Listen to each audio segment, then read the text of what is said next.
노아는 하나님의 명령에 순종해서 상당 기간 동안 방주를 지었습니다. 그리고 방주를 다 짓고 난 후에 드디어 하나님께서는 노아와 그 가족들을 방주에 들어가게 하셨습니다. 1절을 보십시오. 여호와께서 노아에게 이르시되 너와 네 온 집은 방주로 들어가라. 이 세대에서 네가 내 앞에 의로움을 내가 보았음이니라 말씀하고 있습니다. 하나님께서는 노아와 그 가족들을 방주에 들어가게 하셔서 홍수 심판 가운데서도 그들을 구원하기를 원하셨던 것이죠. 하나님께서는 홍수 심판 속에서 유일한 구원의 방법이 무엇인지를 가르쳐 주셨습니다. 홍수가 일어나면 수영을 아무리 잘해도, 아무리 높은 곳에 올라가도, 아무리 튼튼한 건물에 들어가도 생명을 지킬 수 없습니다. 오직 하나님께서 말씀하신 유일한 구원의 방법은 방주 안으로 들어가는 것이었습니다. 마찬가지로 우리가 구원을 받는 유일한 길도 예수 그리스도 안에 들어가는 것이죠. 에베소서 1장 7절은 이렇게 말씀합니다. 우리는 그리스도 안에서 그의 은혜의 풍성함을 따라 그의 피로 말미암아 속량 곧 죄사함을 받았느니라 말씀합니다. 바울 사도는 우리가 오직 그리스도 안에서 은혜로 속량, 즉 죄사함을 받았다 이렇게 선포하고 있습니다. 우리는 오직 예수 그리스도 안에 있어야만 구원의 은혜를 누릴 수 있다라고 하는 것을 반드시 기억해야 하겠습니다. 자, 노아가 구원을 받을 수 있었던 이유가 무엇이었습니까? 자, 그것은 노아가 그 세대 속에서 하나님 앞에 의로움을 보였기 때문이었습니다. 하나님께서는 당시의 세대가 악한 세대라고 말씀하셨지만 노아만큼은 의로운 사람이었다라고 하는 것을 인정해 주셨습니다. 자, 여기에서 말하는 의로움이라는 것도 역시 하나님과의 바른 관계를 말하는 것입니다. 즉 당시의 사람들은 하나님을 인정하지 않았고요. 자기 마음대로 살았지만 노아는 하나님의 말씀을 듣고 그 말씀에 순종하는 삶을 살았다는 것이죠. 여러분, 우리도 악한 시대 속에서 의로움을 지키는 사람들이 돼야 합니다. 우리가 추구해야 할 의로움도 우리 스스로 거룩하고 도덕적인 삶을 살려고 노력하는 것이 아닙니다. 노아처럼 우리도 하나님의 말씀에 귀를 기울이고 세상 사람들과는 달리 하나님의 말씀에 순종하는 사람들이 되어야 한다는 것이죠. 자, 하나님께서는 사람만이 아니라 짐승들의 생명도 살리기를 원하셨습니다. 자, 그래서 2절과 3절에 보시면 정결한 짐승들은 암수 7씩, 부정한 것은 암수 2씩, 그리고 공중의 새들도 암수 7씩 데려와서 그 씨를 지면에 유전하게 하셨다. 이렇게 말씀하고 있습니다. 자, 여기에서 일곱과 둘이라고 하는 건 마리수를 말한다 이렇게 설명하기도 하고요. 쌍을 의미할 수도 있다 이렇게 이야기하고 있습니다. 자, 그런데 중요한 것은 정결한 짐승들의 숫자가 더 많죠. 그 이유는 홍수가 끝나고 난 이후에 정결한 짐승들을 가지고 하나님께 제사를 드리기 위함이었다라고 하는 것입니다. 자, 이걸 통해서 우리가 알게 되는 것은 하나님께서 그들의 생명을 소중히 여기셨음과 동시에 모든 생명의 가장 중요한 목적이 바로 하나님께 예배를 드리는 것이다라고 하는 것을 말씀하고 있는 것입니다. 자, 하나님께서는 홍수 심판 내리실 것을 예고하십니다. 4절을 보시죠.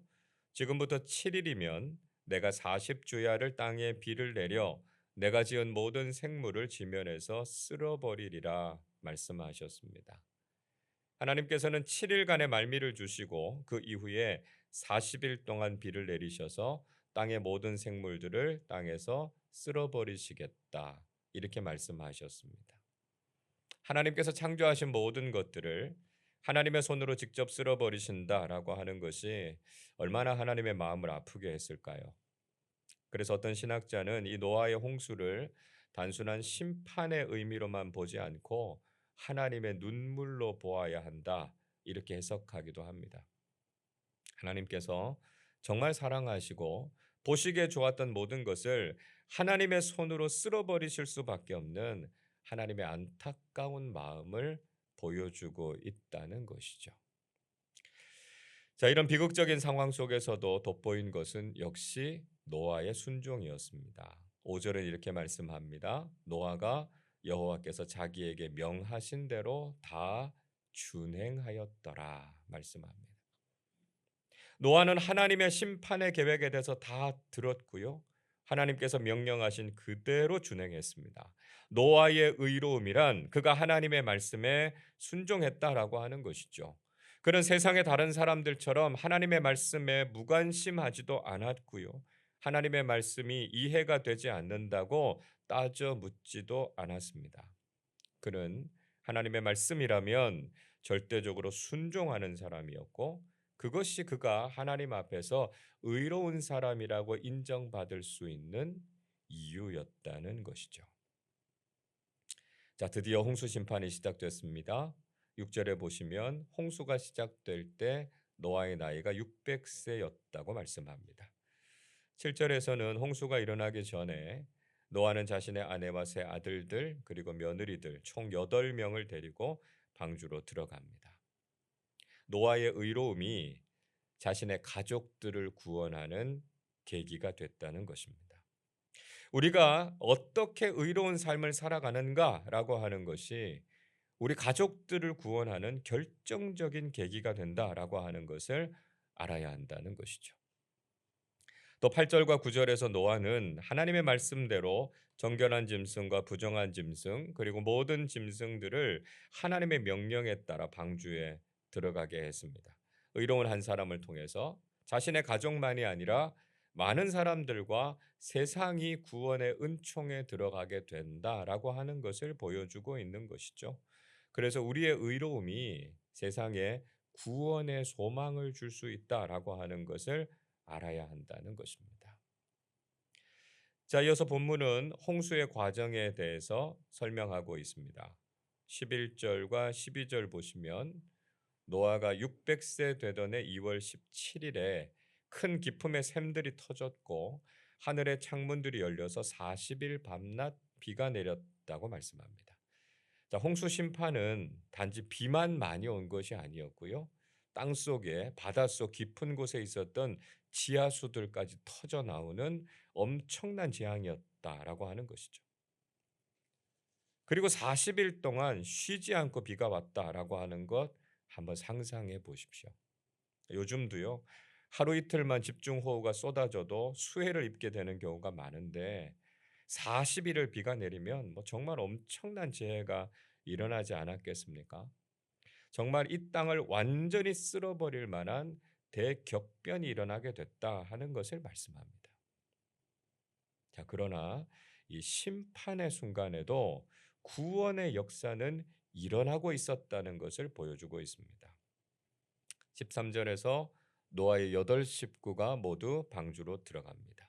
14절 15절에서 모든 짐승들도 그 종류대로 다 방주에 들어갔다 말씀하고 있습니다. 자, 창조의 과정에서도 구원의 과정에서도 하나님께서는 짐승들을 종류별로 만드시고 보존하셨다라고 하는 것을 강조하고 있는 것이죠. 자, 우리는 이런 모든 기록을 통해서 진화를 거부하고요. 하나님의 창조를 입증해주고 있다라고 하는 것을 깨닫게 됩니다. 자, 노아의 가족들과 짐승들이 방주에 다 탄 후에 하나님께서 어떻게 하고 계십니까? 16절 이렇게 말씀해요. 들어간 것들은 모든 것의 암수라 하나님이 그에게 명하신 대로 들어가매 여호와께서 그를 들여보내고 문을 닫으시니라 말씀합니다. 하나님께서는 모든 생물들을 방주로 들여보내시고 문을 닫으셨습니다. 즉 구원의 모든 역사는 하나님의 주권 속에서 일어났다는 것입니다. 비록 심판하시는 하나님이시지만 동시에 생명을 살리시고자 방주로 들여보내시고 친히 문을 닫고 그들을 보호하시는 분도 역시 하나님이시다라고 하는 거예요. 우리는 하나님의 심판만 보고 오해할 것이 아니라 하나님의 적극적이고 주권적인 구원의 은혜를 볼 수 있어야 한다는 것입니다. 하나님께서는 죄에 대해서는 심판하지 않으실 수 없으시지만 진노 가운데서도 구원의 은총을 베푸시는 분이시다라고 하는 것을 우리는 신뢰할 수 있어야 한다는 것이죠. 홍수의 과정은요, 정말 무서운 것이었습니다. 17절에 보니까 홍수가 계속되어서 큰 방주가 땅에서 떠올랐다고 말씀합니다. 18절에서는 물이 더 많아지니까요, 땅에 넘쳐서 방주가 물 위에 떠다녔습니다. 19절에서는 물이 땅에 더욱 넘치니까 천하의 모든 높은 산들도 다 잠겼다고 말씀해요. 21절, 22절 그 결과로 땅 위에 움직이는 모든 생물이 다 죽었고 육지에 코로 숨을 쉬는 모든 것들도 다 죽었다 말씀합니다. 자, 그러나 그렇게 무서운 심판의 과정에서도 남은 자들이 있었다 말씀하고 있습니다. 23절 말씀을 같이 읽어보겠습니다. 지면의 모든 생물을 쓸어버리시니 곧 사람과 가축과 기는 것과 공중의 새까지라. 이들은 땅에서 쓸어버림을 당하였으되 오직 노아와 그와 함께 방주에 있던 자들만 남았더라. 하나님께서 지면의 모든 생물들을 다 쓸어버리셨지만 노아와 그 가족들 그리고 방주에 탄 짐승들은 살아남았습니다. 우리는 하나님의 심판 속에서도 이 남은 자의 소망을 보게 됩니다. 세상은 점점 더 악해져 갈 것이고요. 심판의 결과로 무서운 일들이 온 세상에 가득하게 될 것입니다. 그러나 우리는 절망하지 않고 그 가운데서도 소망을 볼 수 있어야 한다는 것이죠. 그것은 하나님께서 반드시 남은 자들을 구원하신다라고 하는 것이고요. 그들을 통해서 소망을 노래하게 하신다는 것입니다. 이사야서 10장 20절 21절은 이렇게 말씀합니다. 그날에 이스라엘의 남은 자와 야곱 족속의 피난한 자들이 다시는 자기를 친자를 의지하지 아니하고 이스라엘의 거룩하시니 여호와를 진실하게 의지하리니 남은 자 곧 야곱의 남은 자가 능하신 하나님께로 돌아올 것이라 말씀하고 있습니다. 이사야 선지자는 하나님의 심판의 날에도 남은 자들이 있을 것이고 그들이 하나님께로 돌아와서 구원을 얻을 것이다 말씀하고 있습니다. 우리도 역시 이 악한 세대 속에서 하나님 앞에서 의로움을 회복하고 심판 속에서도 남은 자로서 구원의 방주에 들어가 하나님 나라의 구원의 은총을 누리는 우리 모두가 되시기를 주님의 이름으로 축원합니다. 기도하겠습니다. 자비와 긍휼이 풍성하신 하나님 아버지, 악하고 어두운 세상 속에서 저희들을 구원하여 주셔서 영원한 생명을 누리게 하심을 감사드립니다.